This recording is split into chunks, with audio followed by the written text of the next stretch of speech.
Alright, so today's work is covering graphing, two types, and we are doing two sections at once, mainly because, again, we want to try to get ready for that test as much as possible. I don't know what some of you are doing to get ready for the test, but I am noticing that we're missing a lot of easy questions that should not be missed, so you need to remember the end of the semester is coming. You might want to plan on making that stuff up or start doing your job in class, because I really can't do much else but give you the information, give you practice, and give you quizzes on it. Again, be sure to take notes and practice each type in today's work for graphing. First type of graphing is slope-intercept form. We've already done some work with slope-intercept when we saw y equals mx plus b. This is the one where I discussed with you that whenever you saw that graph, to make a table, plug in 0 and 1 for x, and what would happen is something times x plus that would give you one value, and then that number times 1 plus whatever that is would give you another value. Those are number signs, by the way. And then you plotted both of those numbers and you got your graph.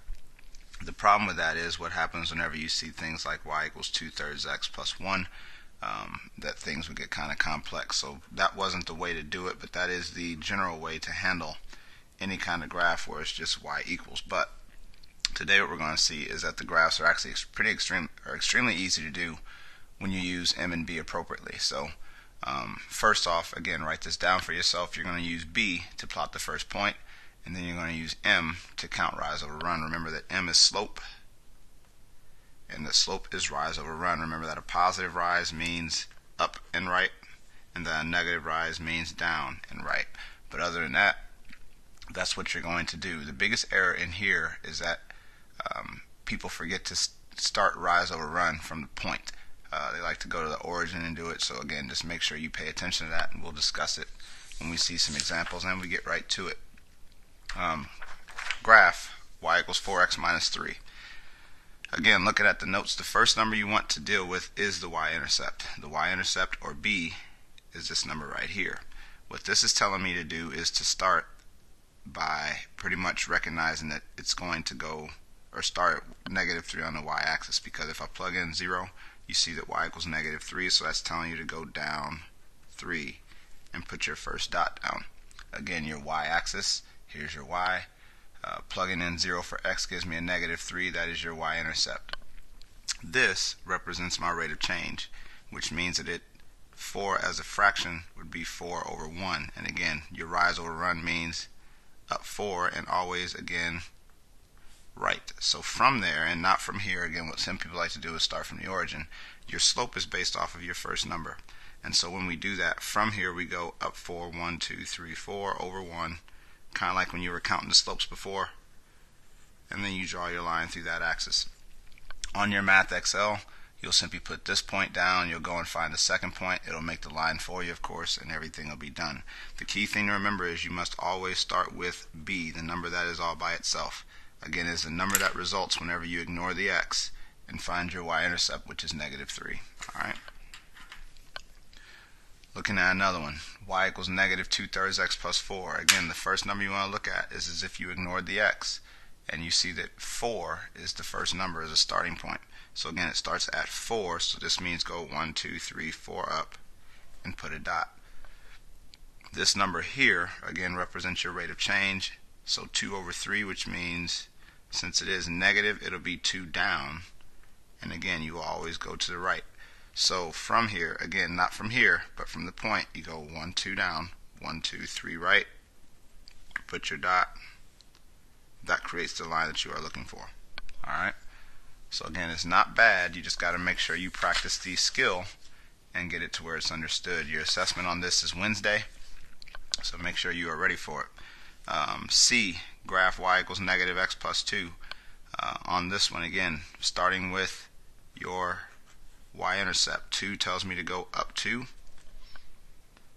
And then -x is the same thing as -1x, which means that your slope here is -1. -1 as a fraction is -1 over 1, which of course, again, because it's negative, means down and right. So you will go from this dot, again, not from the origin, but from that dot, 1 down, 1 right, and that'll give you the graph that you are looking for. Alright, so again, slope-intercept form, very fast, very easy, not tough to do at all. Standard form is a little different. The standard form is actually in ax plus by equals c. The trick to notice the difference between standard form and slope-intercept form is in slope-intercept form, the y is all by itself and it's y equals something else. In standard form, x and y are on one side and the number is on the right. So a and b don't have any true meaning in this one, so this is not slope or y-intercept. They're just numbers that are in these spots. But again, the bottom line in standard form is that x is first, y is second, and the number is what's being set equal to everything. This time we're going to use points that we call the x-intercept and y-intercept. And again, you might want to write a short note on what each one means so you can use it later to graph. X-intercept is easy. Ignore y and find x. Y-intercept is also easy. Ignore x and find y. It's the most simple most simple basic rule I can give you to find x-intercept and y-intercept, because pretty much what you do when you find the x-intercept is you put 0 in for y. But putting 0 in for y, if I was to give you 3x plus 2y equals 6, hope I don't have that there. Close. Anyway, and I was to plug in 0 for y, this turns into 2 times 0, which means that pretty much 0 doesn't even exist, and so it goes away. So again, x-intercept just means ignore y and find x, and the reason you know that you need to ignore y is because it's the x-intercept, and I only care about x, which means that y doesn't matter to me.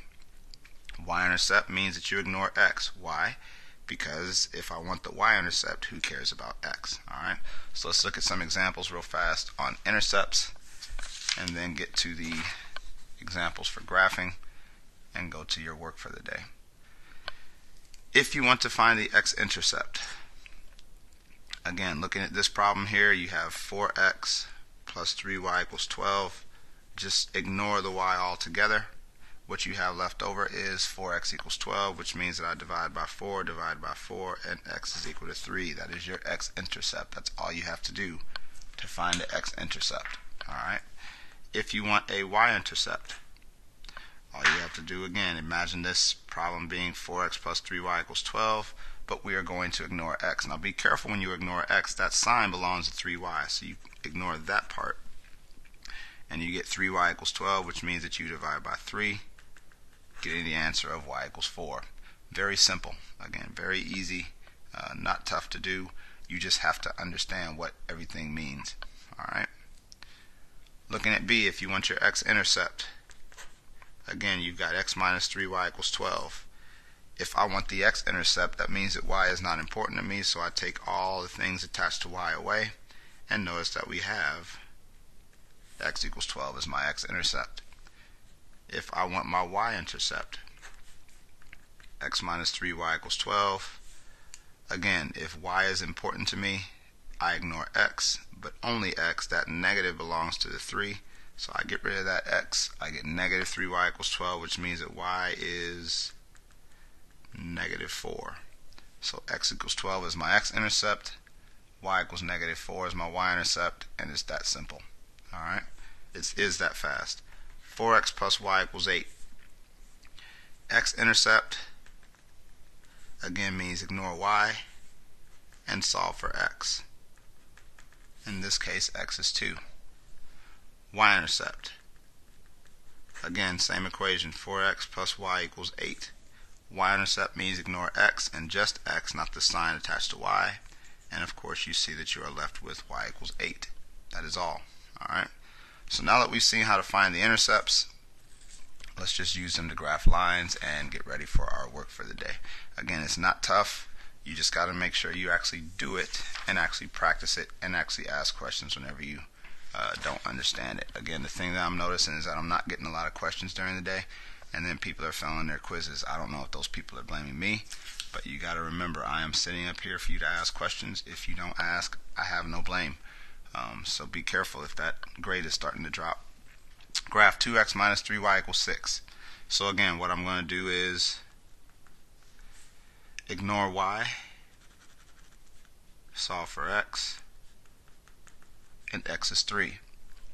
X equals 3 means go to the x-axis, which is this axis right here. You might want to write those notes down for yourself, because here's your x-axis and your y-axis. X is a positive 3, and this is even labeled right here. That's a -3, -2, -1, 1, 2, 3, 4, 5. The x value is 3 on the actual x-axis line here. Alright? For my y-axis, again, ignore x and only x, and solve. You get y equals -2. Again, on the y-axis where y is -2, you notice that those are positive numbers. Here is your -2 here. And there you go. That is your line. Again, x equals 3 is your x-intercept, so go to where x-axis is 3, put a dot. Y equals -2 is your y-intercept, go to where y is 2 on the y-axis, draw your line, and we're done with that. Alright? 5x plus 2y equals 10. Again, ignore y. Find x. In that case, x is equal to 2. So we go on the x-axis again to where x is 2, which is right here. 5x plus 2y equals 10. Again, ignore your x this time. If 2y equals 10, that means that y is 5. So 5 would be y up here. And then, of course, you would go down that way. Now, just so you know, I do need to see some sort of work off to the side whenever you do slope-intercept. I'm sorry, standard form. Slope-intercept I understand, but standard form you need to understand what's going on with that and how to actually graph that stuff. So I do need to see some work on those things whenever you do those on your quiz Friday or test Friday. Graph x minus y equals 3. Alright, so again you have x minus y equals 3. Ignoring the y and all of its signs, you have x equals 3, which means that you go to where x is 3, which is here. X minus y equals 3, and then we ignore our x. We have negative y equals 3, which means that y is equal to -3, which means that it is there. And there is your graph. So again, the test for this week, or the test for the first half of the week, is actually pretty easy. I hope that some of you use this. I sincerely hope that some of you use it to try to get back. Some of you are doing a very bad job in terms of your responsibility. I want you to keep in mind, for those of you who are preparing to complain, that there are 3 tracks of math in here. In 136, I am supposed to teach to the top if I was teaching 136, because 136 is advanced. I have taught 136 and I've had students complain, but again, the thing in 136 is 36 is for kids who are extremely fast, who know things very well, and the information, they actually have a passion for what's going on, and so there's their responsibility to really keep up. But again, at 136 I'm supposed to teach to the top. At 135 I'm supposed to teach to the middle, but the thing about 135 is this is your regular track, which means that middle means follow the expectation. Again, people in here don't typically have the same passion. Typically, I didn't say they don't have the same passion, but they don't typically have the same passion as 136. But it doesn't mean that they don't know how to do work with numbers. There's a lot of expectation in 135. And what happens in 135, whenever you start falling behind, is that people expect for the teacher to start slowing down. But if you're in this portion of the class, that is not my responsibility. It is your responsibility to get some help so that I can try to pull you back towards the middle and keep you in this range. Again, those students who are here, they might need to go here to 134. In 134, teachers can focus on teaching the bottom, because in this class, pace is not an issue. Getting through a whole curriculum is always not an issue. It's more about teaching the fundamentals, making sure everybody understands it. So again, when I tell you that you might want to drop if you're not getting this stuff, it doesn't mean that if you're having a D or just because you're having a bad grade. What I'm saying is, if you have a bad grade, you don't ask questions, you miss a lot of class, and you don't do anything to make it up, you might want to consider doing that, because some of you are about to get trapped in here, and there's not going to be much that I can do to help you once you're stuck. So other than that, you might want to start talking to somebody if you think that that's an option. But I am working as hard as I can. If you're not working as hard as you can, then you probably might want to think about going down, because again, we are getting close to the end of the semester, and I can't force you to go. But hey, I'm just going to keep teaching the way I'm teaching, and If you can't make it, then it's really not my fault, because I think this is the third or fourth time that I have warned you about this. Other than that, go to MathXL. The title today is under 5.3, even though it's 2 sections. Just remember, again, you're going to be assessed on this Wednesday, so make the most of the time you have to practice. Good luck. Forgot to